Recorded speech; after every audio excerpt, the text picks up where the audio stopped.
Our God and our Heavenly Father, we do thank you again for this morning that you have given us. Thank you that you have given the first day of the week for us to gather together and worship your name. May we find rest in you, O Lord, after the 6 days of work and our engagement with the world. We ask that you would refresh us again with your word, and that you would help us to remember all your goodness and your kindnesses and your graces that you have bestowed upon us as your people. And we pray that you would teach us from your word, and may we see again afresh what a great privilege it is to be your people. Help us to see the Lord Jesus Christ and his work and what he has accomplished for us. And guide us, O Lord, that we may see how we would fight against our sin and live in a life of holiness and righteousness which is pleasing before you. We pray for our members who are still on their way here at church. May your grace be upon them and give them traveling mercies that they would safely be able to arrive. Help us now with what we are going to study, the life of William Cowper, and may your grace be with us that in all of these things, O Lord, we would learn how you have been revealing yourself to your children. And so we give these things to you. In Christ's most precious name we pray. Amen. Please be seated. So last week we looked at one of the hymns that we are singing, and I entitled it a hymn of free grace. So today we are looking at the hymn of William Cowper, which is God Moves in Mysterious Ways. So we would be looking at the life of William Cowper. Actually, it's pronounced Cooper, not Cowper. No, William Cooper. Kaya lang yung spelling is C-O-W-P-E-R, but you have to pronounce it as Cooper. So we have to practice that, no? Kasi baka magkamali tayo. Okay, so I entitled this session, Light Shining Out of Darkness, the mental anguish and enduring faith of William Cooper. So full disclosure, in my presentation, I used AI, but my notes, I studied it, and it is actually my notes. No? So, lest I be accused of using AI in all my presentations and study, it is only the presentation that I've used AI because I don't have time yesterday, no? But I still have to edit it and ensure that it is a presentation that is close to my notes. Okay? So when we look at William Cowper, one of the things that we would immediately see in his life is the great trauma or unfortunate experiences that he had in his life, no, beginning from his childhood. Now, William Cooper in his life, no, he had 6 siblings, died in infancy. No, 6 na kapatid, patay agad sa kanilang pagiging sanggol. And then, when his brother John was born, his brother survived, but his mother died. So, this became a very big trauma in William Cooper's life, that 53 years after his death, he received a painting of his mother. And when he received that painting, he expressed very deep sorrow that he wrote the poem on the receipt of my mother's picture. So imagine that, no? 53 years later, fresh pa, sariwa pa, yung sugat na nararamdaman niya sa kanyang puso. The experience of death marked a lasting sorrow in the life of William Cooper. Now, secondly, we saw that this child, even if he lost his mother, he was not close to his father. In fact, in his life, his father is virtually absent. No, he was put in a school, and his father was never there. William never even spoke to his about his father in his works.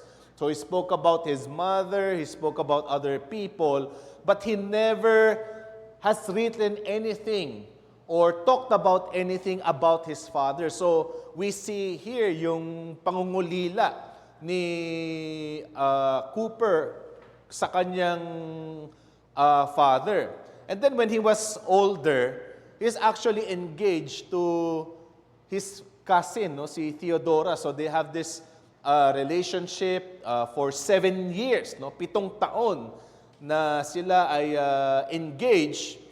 But when the time has come for them to be married, the father of Theodora did not allow the relationship to push through. The relationship was broken. So this again gave a lasting effect or sorrow in the life of William Cooper, and also to Theodora, which is his cousin. In fact, Theodora never married. Hindi na siya nag-asawa, no?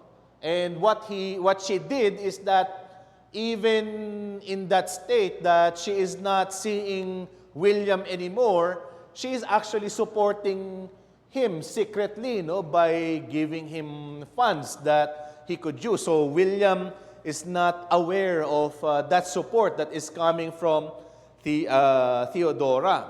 And then lastly, when William was older, he lived in a home of Mr. and Mrs. Unwin. That's their name, Mr. and Mrs.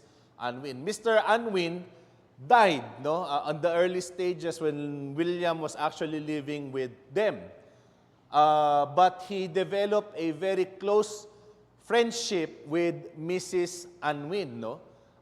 Doon siya nakatira sa bahay ni Mrs. Unwin, and Mrs. Unwin actually helped him to cope up with his misery, with his depression.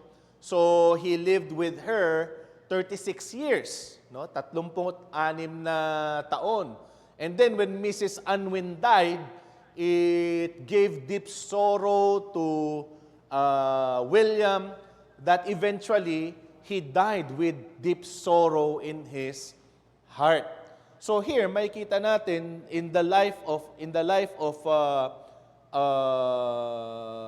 William, that these experiences, these unfortunate experiences, affected his mental state. And we must recognize that even in the life of some Christians, the experiences that they have gone through in this life, the trauma that they have experienced, would sometimes affect them, even their life as a believer in the Lord Jesus Christ. And not only that,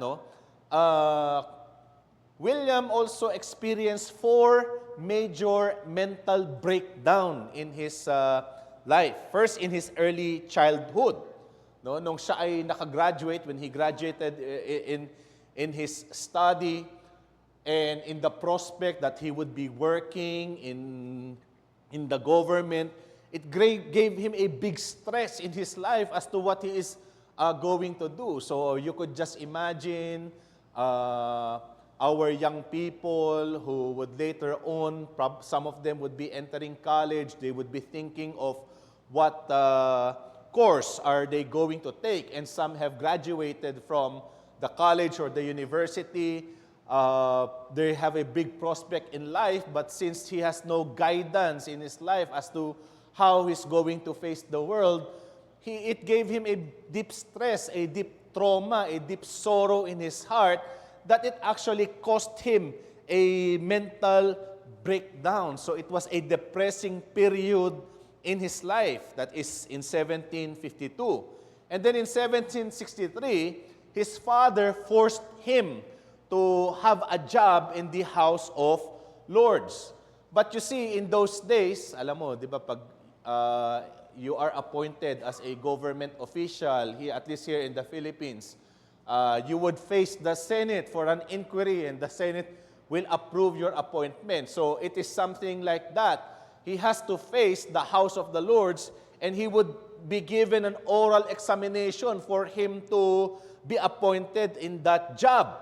And that experience, going through the difficulty of thinking that he would be examined by other people, it really affected him. It gave him a deep stress and depression. So because of that, he attempted multiple times to take his life. No? So you see, nagkaroon siya ng suicide attempts. And because of that, he was brought into an asylum under the care of Dr. Cotton. So buti na lang, hindi natuloy yung mga episodes na gusto niyang kitlin yung kanyang buhay. And in 1773, yung tinatawag naman na Olney Dream. Olney is a place in the UK. Because of this dream, no, yung napanaginipan lang niya, it caused a severe psychological relapse. Because in that dream, what he saw is that God condemning him, no, as a sinner. And then he also dreamed of John, his brother, dying in a tragic way. And because of that, and nandun, nagkaroon na naman siya ng deep depression, in his part, a severe psychological relapse. And then lastly, yung tinatawag na Weston relapse in 1786. Because of the passing of Mrs. Unwin, it plagued him.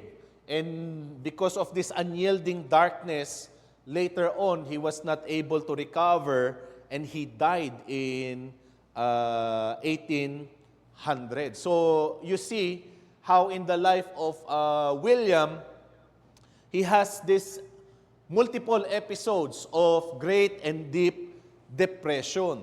Now, we must acknowledge that in the life of many believers, no, we have to recognize that when we look at a person, we look at the whole person, not just physical, not just spiritual, but we would also see his mental and emotional state.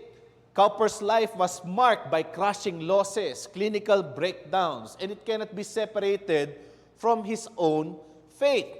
Now, we would see that the darkness that Cowper experienced was never without the grace of God. No? Mahalaga yun kasi maraming mga mananampalataya, maraming mga Kristiyano, and we must admit that fact that even Christians can suffer mental breakdowns. You know, in this life, believers can suffer different things. For some, it is persecution. For some, poverty. But for some, it is this, yung tinatawag nating spiritual depression. And there are many believers who are going through these things. Kasi sometimes yung iba, iniisip nila, yung problema ni Cowper, parang first world problem lang yan. No? But no, we must realize that in the life of the Christian, these things are a reality. No? But we would find that even in deep darkness, God is moving in the life of Cowper so that he will be able to persevere even in the end. It is God, by His grace, by His mighty hand, that He will preserve His people even in deep mental anguish. Now here, makikita natin yung iba't ibang mga bagay na binigay ng Panginoon sa buhay ni William Cowper for him to be able to go through these episodes of anguish. Number one is God's creation. The very creation of God, nature. Sometimes, di ba, if even us, we are being told na for our health, it is good that we would experience the creation of God, nature, our environment. So William, even in the early stages of his relapse, actively sought God's creation as specific help during his depression. Nung una niyang ginawa ito, he was still not a believer, but he found that going out and going to a nice place has actually helped him in his mental state. Of course, later on, he would appreciate that it is God's creation after all. It is God who gave this for our good. Secondly, yung kanyang medical intervention. As you know, doon sa isa sa kanyang crisis when he was about to be interviewed in the House of Lords, this deep depression has brought him to actually commit suicide multiple times, and buti na lang hindi ito natuloy. William was brought into an asylum, and the head doctor is Dr. Cotton. And the blessing that William received is that Dr. Cotton is actually a believer, isa siyang mananampalataya. And one of the things that Dr. Cotton actually did in the life of William is that he helped him to read scriptures. Tinulungan niya si William na magbasa ng salita ng Diyos. Sometimes Dr. Cotton will quote-unquote accidentally leave a Bible somewhere so that William or the other patients would open it and read from the Word of God. And so Dr. Cotton guided William to find the Lord Jesus Christ. And in that place, in an asylum, imagine that, doon sa lugar na siguro para sa atin, tinatawag natin na mental hospital, doon na tagpuan ni William Cooper ang Panginoon at doon siya naging mananampalataya.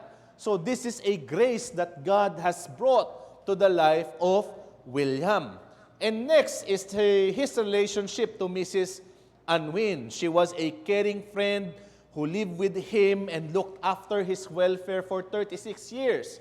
So imagine you have in your home this kind of a person that is always depressed, that is always down.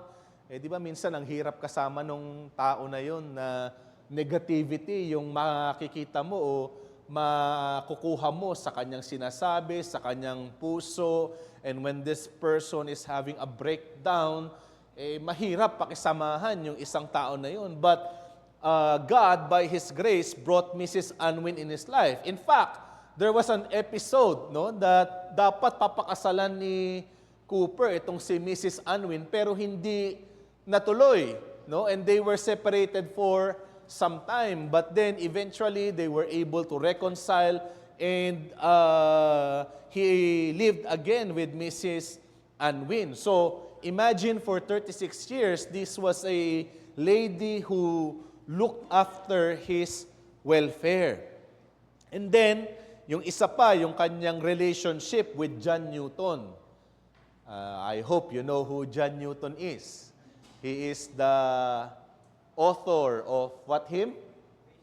Amazing Grace. So we know that John Newton, before he was a slave trader, he actually grew up like William Cooper. His mother died when he was still very young.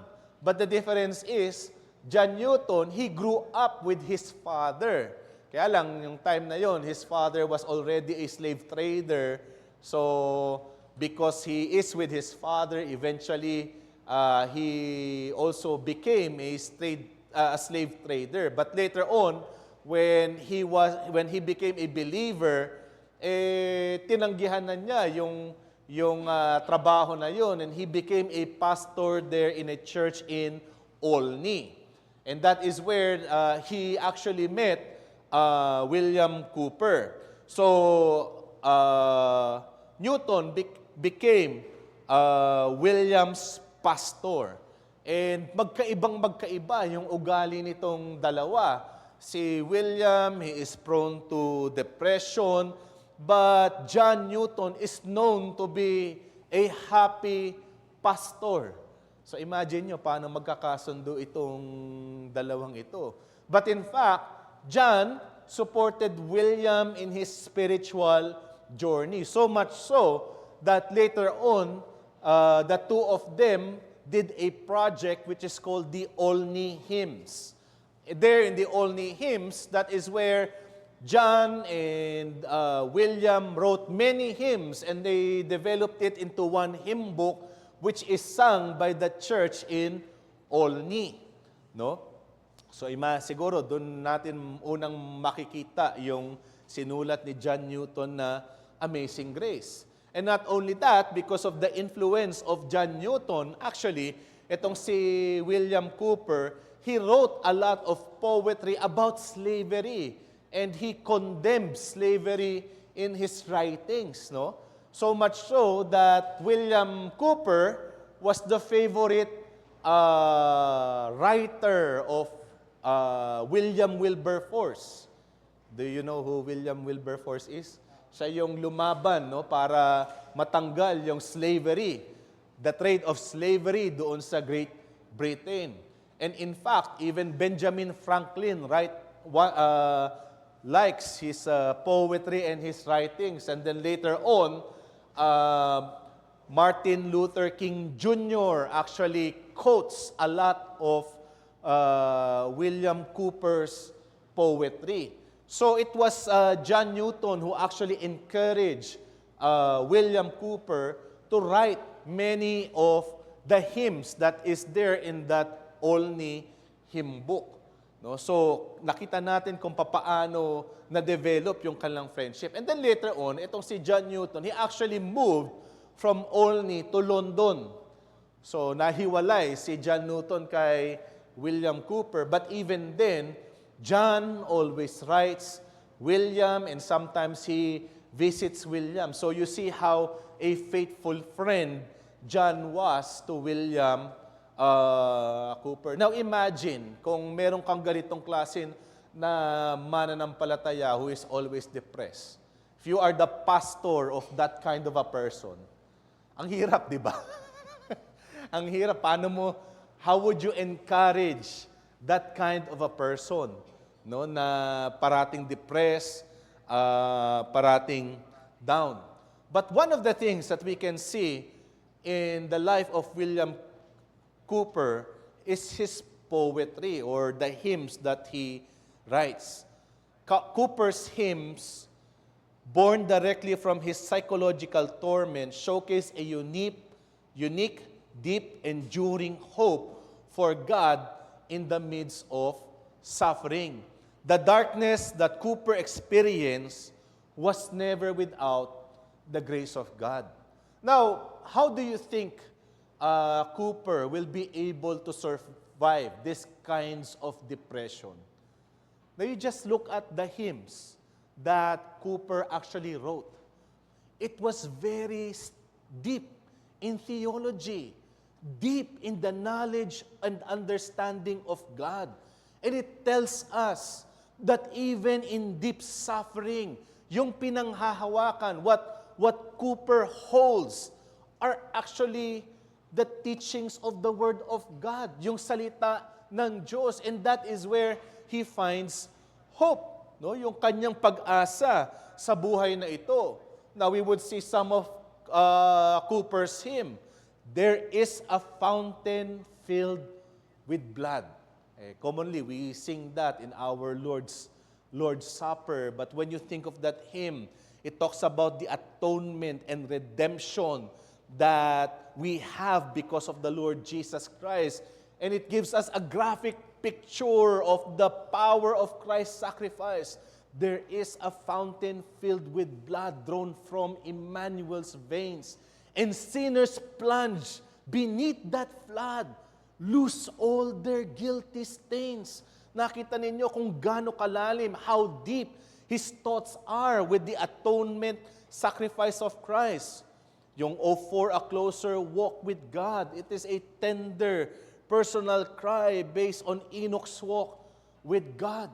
And one of my favorite lines in that hymn is that when he writes, "The dearest idols I have known, whatever that idol be, help me to tear it from the throne and worship only thee."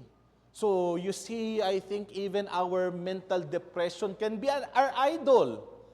No? We pity ourselves, and that could be an idol. But even then, William desires a closer walk with God. Ito pa, sometimes a light surprises. Diba? Sometimes a light surprises a Christian when he sings, "It is the Lord who rises with healing in His wings." It tells us about joy and peace in believing in moments of spiritual decline. Di ba? I'm trying to remember one of my favorite stanza. Since God is my guide, He works for my good. The bitter is sweet, the medicine food. So imagine how he sees God and yung lalim ng kanyang pagkakakilala sa Diyos. Even the bitter is sweet and the medicine food. And lastly, yung heart, my soul, it is the Lord. It is a deep, intimate dialogue based on Jesus' question, lovest thou me? Mahal mo ba ako? It reassures the believer of the unchanging love of God. So we would find here penned by Cooper a deep understanding of who God is, His love, and how He preserves His people even in the times of darkness. No? And here is some of the truths na makikita natin in the life of Cooper when he wrote his hymn. Actually, the text that he used as his source is John 12:7. What am I going to do? You do not understand now, but afterward you will understand. So yun yung ginamit niya na text nung sinulat niya yung God moves in mysterious way. But in our hymn book, actually, sa Grace Hymns, ang nakasulat na text is Romans 11:33.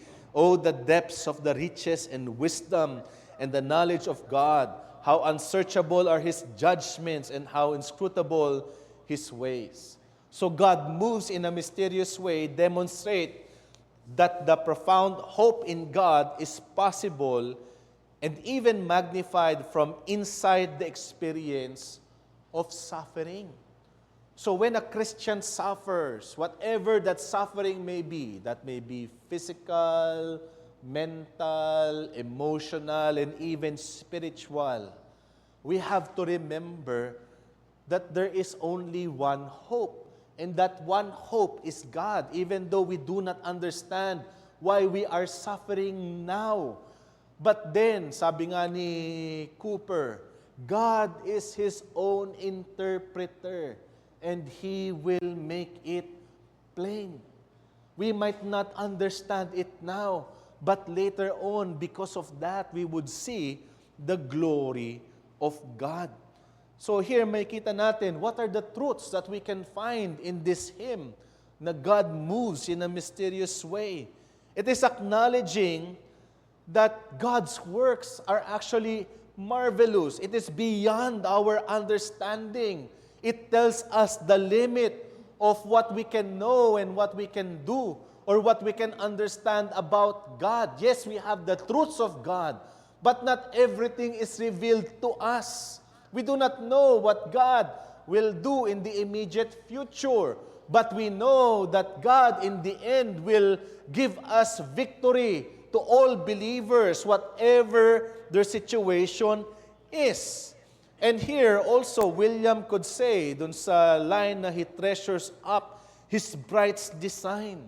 Do you marvel at how God works in the life of a believer?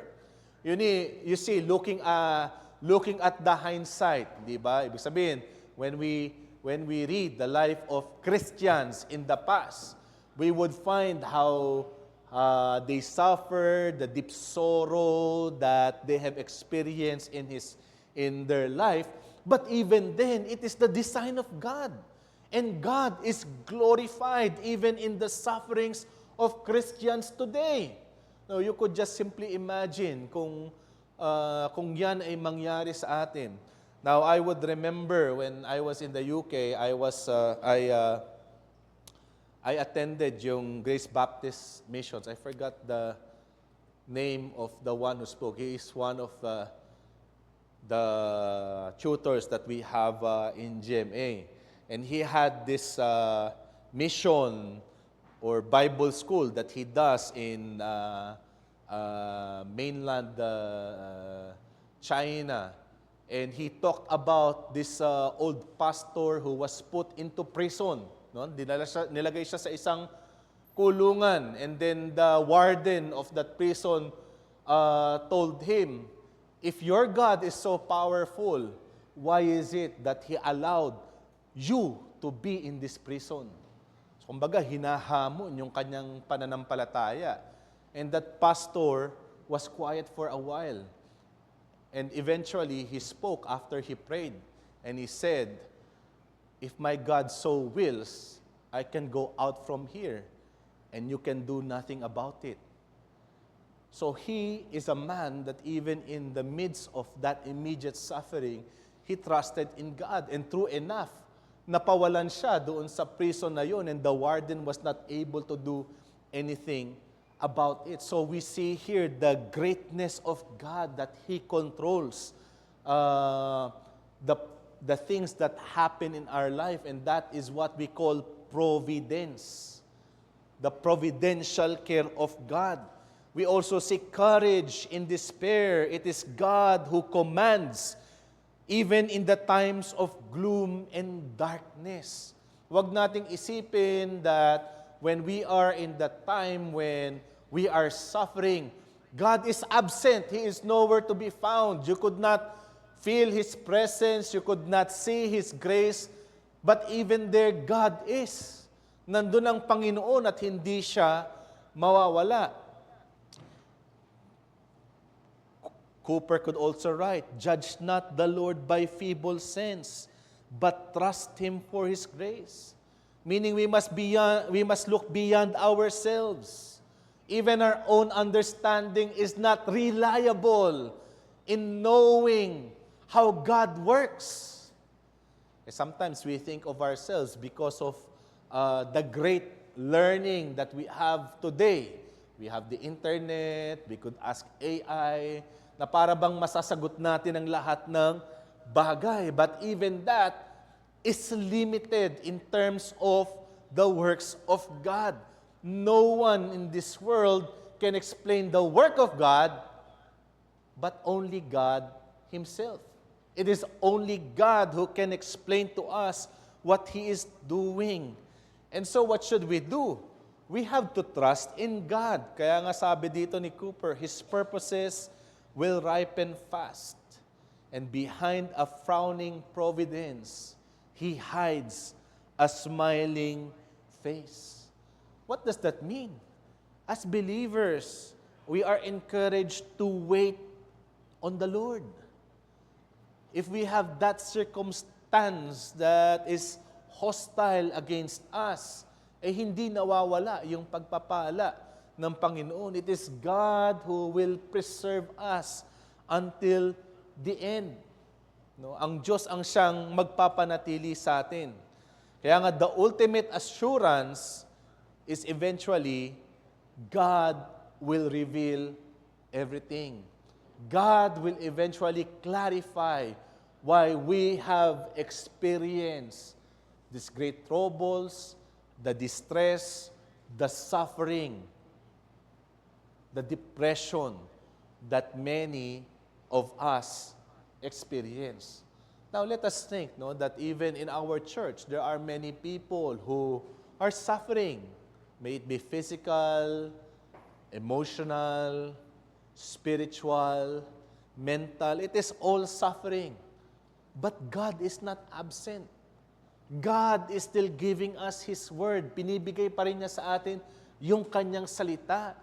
And that is the grace that we are receiving in this life. Man cannot live by bread alone, but the very words of God. That is where we are to live. Ibig sabihin, kaya ba nating sabihin yung katulad nung sinulat ni Habakuk, even if mawala na yung lahat ng bagay, I will hope in God. Magtitiwala ako sa Panginoon. So you see, this is an experience na kailangan nating maintindihan bilang mga mananampalataya. Because the error of many is that when you become a Christian, magiging mabuti ang lahat ng bagay. You will receive health, wealth, magiging maayos ang lahat ng bagay. And if you are suffering, People will tell you the reason that you are suffering is because you lack faith. Wala kang pananampalataya. At marami nga sa mga iglesia ngayon, di ba, ano ang kanilang inaawit? Ang buhay ng Kristiyano ay masayang tunay. At uulitin nila yon ng mga 10 beses habang nagpapaalakpakan. But when you look at the life of a Christian, pwede mo bang sabihin na parati bang masaya ang buhay ng pananampalataya? May kahirapan. There is suffering. And that is reality in the life of a Christian. At kailangan nating harapin yung katotohanan na iyan. We should not hide from it. We should not escape from it. We should face it because we know that it comes from the hand of our gracious Father. So this is the paradox of light and darkness. When we look at the hymns of Cooper, what are the things that we find? That the most beautiful expressions of faith are often articulated from within profound darkness. Cooper's legacy proves that severe psychological suffering does not disqualify a believer from producing a radiant, lasting legacy of hope. No? Kahit napakadilim ng buhay ni Cooper, yung kanyang na-experience, and we look at it in the standpoint of human understanding, when he died, it was a miserable death. Di ba? Pag tinignan natin yung kanyang kamatayan, it was a miserable life. It was a miserable death. But in that darkness, we find great hope in that life of Cooper. So some of our reflections dito sa napag-aralan natin sa buhay ni Cooper and when he wrote that hymn, God Moves in a Mysterious Way. You know, nung sinulat niya yun, patapos na yung kanyang buhay. It is all towards the end of his life. So I would think that it's actually reflecting as to how God actually moved in his life. Bagamat napakahirap yun, napakasakit nung kanyang mga pinagdaanan, yet we find the grace of God in his life. First is divine permission. It is God who allowed suffering in many different forms. One of that is mental anguish. And it comes to His children. No? Sabihin, it is not beyond the control of God. Ng Diyos pa rin yun. Ang nagbigay nun. Think of the Apostle Paul. When he was used by God in the ministry, it is God who put that thorn in the flesh. Kay Apostol Pablo, and he was suffering because of it. And yet, what is the answer of God after many seasons of prayer? My grace is sufficient for you. Sapat ang biyaya ng Diyos. Di ba? So, kailangan nating balikan yung mga bagay na yun. In times of hardship, difficulty, and suffering, sapat ang biyaya ng Diyos. And because sapat ang biyaya ng Diyos, we should move forward, pursue the life of righteousness, and be of service for God's people in His church. Secondly, we have to change our perspective. Now think of this. Whatever specific suffering we are enduring, none of it will ever eclipse or come close to the suffering endured by Christ. Ano man yung klase ng paghihirap na dinadaanan natin, hindi yun maitutumbas doon sa paghihirap na naranasan ni Kristo Jesus sa krus.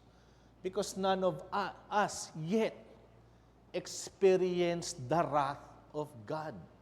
Wala pa sa atin yung nakaranas nung puot at galit ng Diyos. And in fact, if ikaw ay isang mananampalataya, if you are a true believer in the Lord Jesus Christ, you will never experience that wrath.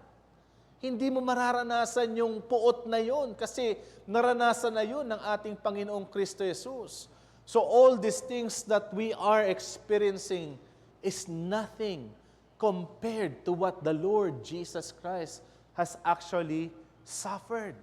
Imagine, He cried on that cross, my God, why hast thou forsaken me? Ang isang tunay na mananampalataya, there would never be a time that God will forsake him. Diba? That is His promise. I will never leave you nor forsake you. So the Lord Jesus Christ was forsaken so that we, His people, will never be forsaken. And then thirdly, yung ating assurance. The Christian's final state is never despair. Nakita natin yung buhay ni Cooper. Even in his death, he was miserable. But yung pinakahuli, our final state is never despair. No matter how hopeless this current life seems to be. And what is our final state? It is with the Lord Jesus Christ. Mananahan tayo kasama ng ating Panginoong Kristo Jesus. At alam natin na yung buhay na yun, sabi doon, where sin is no more, where grief is no more, He will wipe away every tear in our eyes. So doon makikita natin, we will never experience ever again suffering, hopelessness. Hindi na natin mararanasan yon. Because where we will be, as God has promised, will be joy in His presence eternally, panghabang buhay. So, bagamat sa mata ng sanlibutan, pag tinignan natin ang mananampalataya, marami sa mga mananampalataya, minsan tinatanong natin, ba't ka pa naging Kristiyano kung ganyan din naman yung magiging buhay mo? No? And the joy, the real joy that we have, diba? Yung our greatest treasure is not riches, is not wealth, is not popularity. It is the Lord Jesus Christ Himself. He is our greatest treasure. And in the end, we will be with Him forever. Now think of this. Cooper died 1800, the year 1800. In his life, he has experienced, most of his life, he has experienced suffering. But the question is, where is he now? Nasaan na siya ngayon? Well, we know that he is with his Lord and Savior. He is no longer suffering that anguish. And that is also our hope. Hindi natin alam what the future holds for us. Maaring masaya tayo ngayon, but then problems can struck us. It will bring us to our knees. We would suffer because of it. But then we know that in the very end, it is God who will preserve us and He will bring us to that time when He will call us unto Himself and live with Him forever. Okay, so hanggang doon lang po yung ating lesson for this morning. Baka meron po kayong questions or clarifications.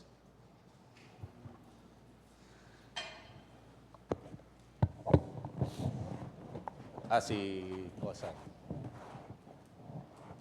From Kuya Mars po.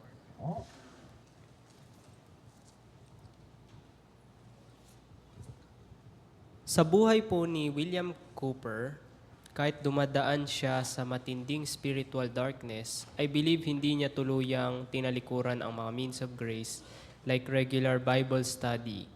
Ano ang matututunan natin dito tungkol sa kahalagahan ng pagiging involved sa buhay ng iglesia sa kabila ng difficulties na nararanasan natin? Well, as I've said, one of the things that we can find in the life of William Cooper is that, una, yung depth ng understanding niya ng theology. yung lalim ng pagkakaunawa niya ng doktrina. And that is only true because he is a church. Nasa iglesia siya. Namumuhay siya kasama ng mga mananampalataya. He is, maaring may season na he is absent from the church, I do not know.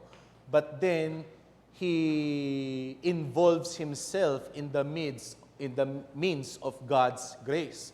So more than the Bible study, ang iniutos sa atin is to be here on a Sunday and to worship with the people of God, to accept the means of grace of preaching, of fellowship, in breaking of bread, and of prayer. Kasi doon natin nakikita yung biyaya ng Diyos na ibinibigay sa buhay natin.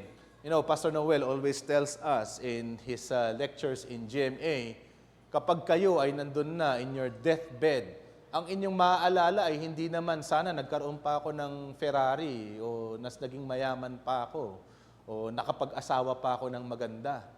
Because there is no more hope in that time.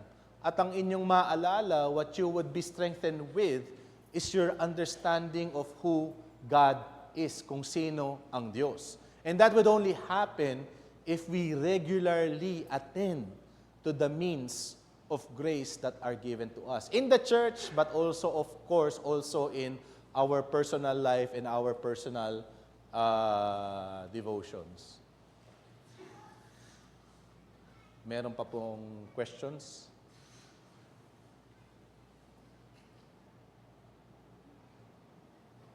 So, hindi ko alam kung naintindihan nyo, magulo ba ako? Walang gusto magtanong. Marami pa tayong oras.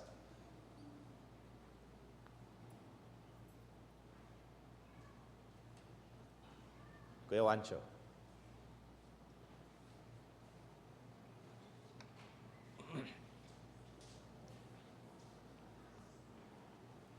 Morning, Deacon Joel.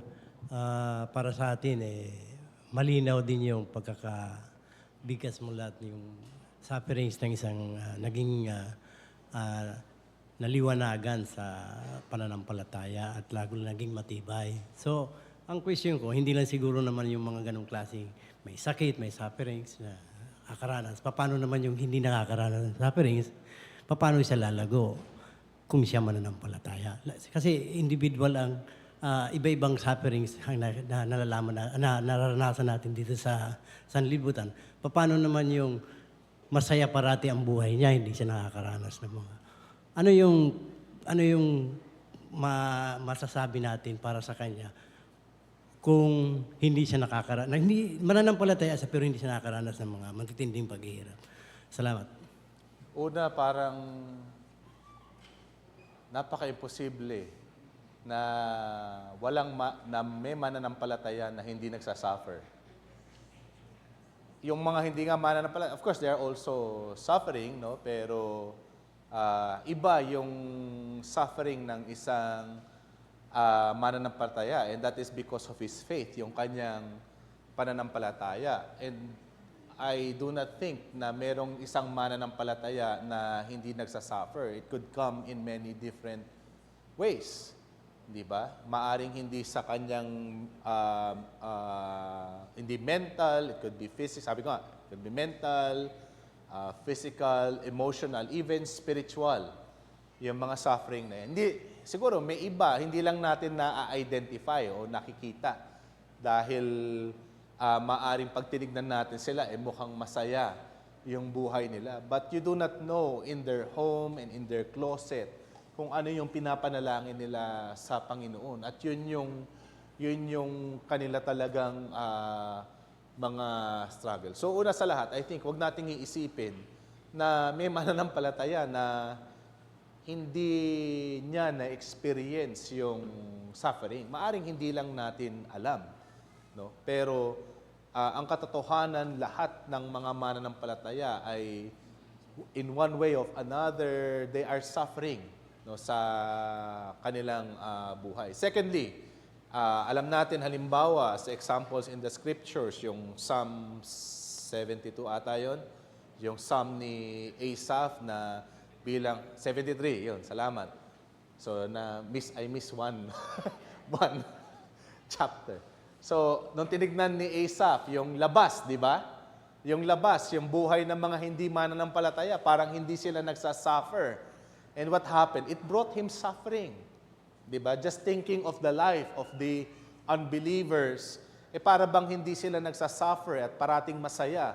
Their life are always happy, masarap ang pagkain nila, parating may party sa kanilang bahay. But what helped Asaph to be strengthened in his faith? Ang sabi doon, when he came to the sanctuary of God, then I perceived their end. Nakita ko yung kahuli-hulihan ng kanilang buhay. Nakita ko kung ano yung kanilang kahantungan. And what is that? They are under the judgment of God. So, ibig sabihin sa atin bilang mga mananampalataya, sometimes when we think of our life, napakahirap. At when we think of the life of the unbelievers, it is easy. Mas madali yung buhay nila kasi maaari silang sumama sa klase ng pamumuhay ng sanlibutan. But our encouragement in the Word of God is tignan natin ano ba yung kahantungan ng bawat isa. Where will everyone be at the end? For the believer, it will be a life of righteousness together with God. But for the unbeliever, he might not be suffering in this life, but then in the end, he will experience for himself the judgment of God. At yung mas nakakatakot doon is that it is forever. It is not a temporary assignment, but an eternal punishment. So I hope na sagot ko yung tanong mo, Kuya Juancho. Meron pa pong iba? One or two questions?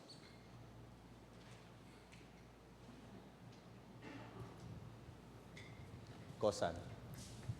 Good morning po. Maraming salamat po sa naging lecture niyo po ngayong umaga.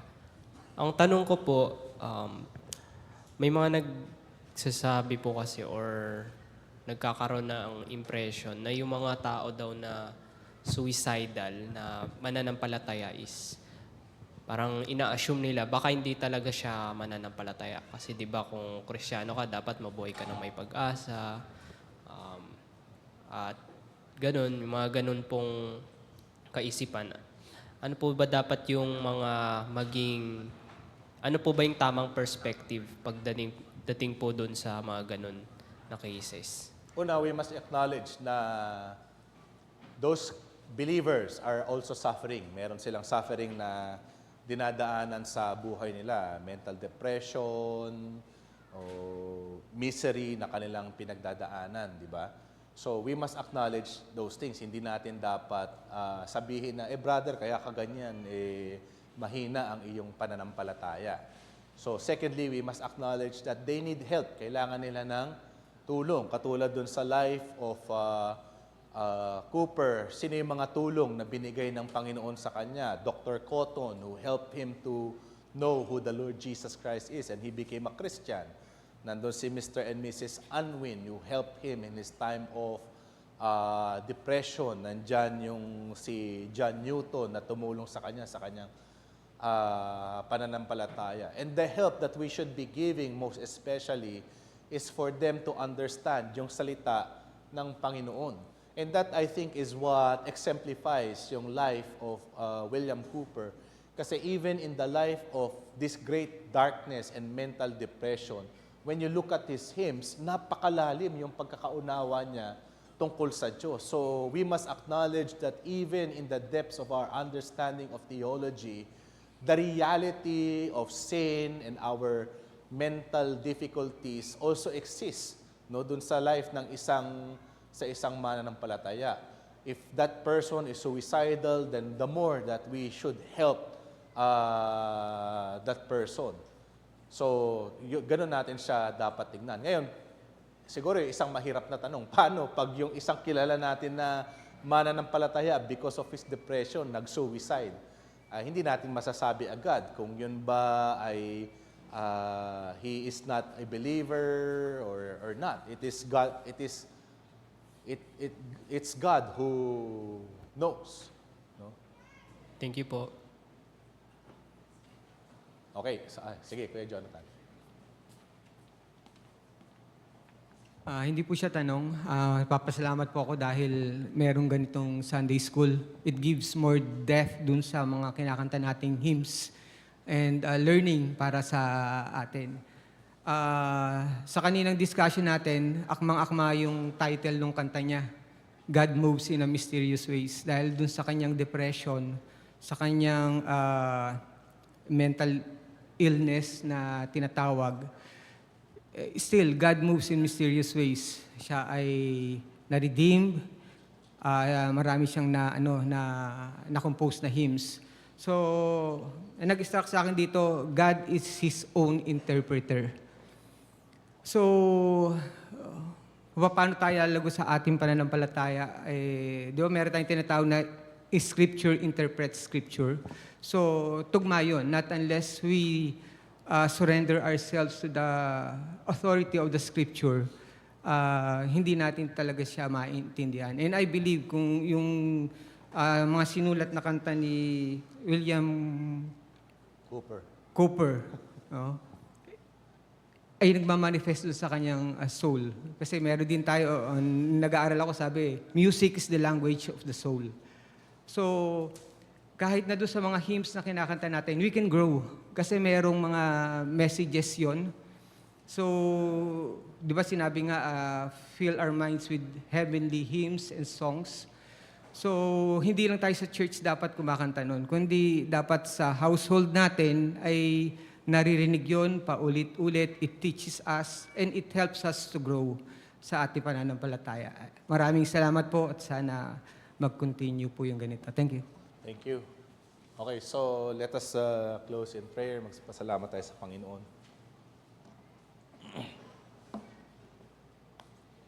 Aming Ama na nasa langit, patuloy kami nagpapasalamat sa iyo sa lahat ng iyong mga pinakita sa amin sa buhay ni William Cooper.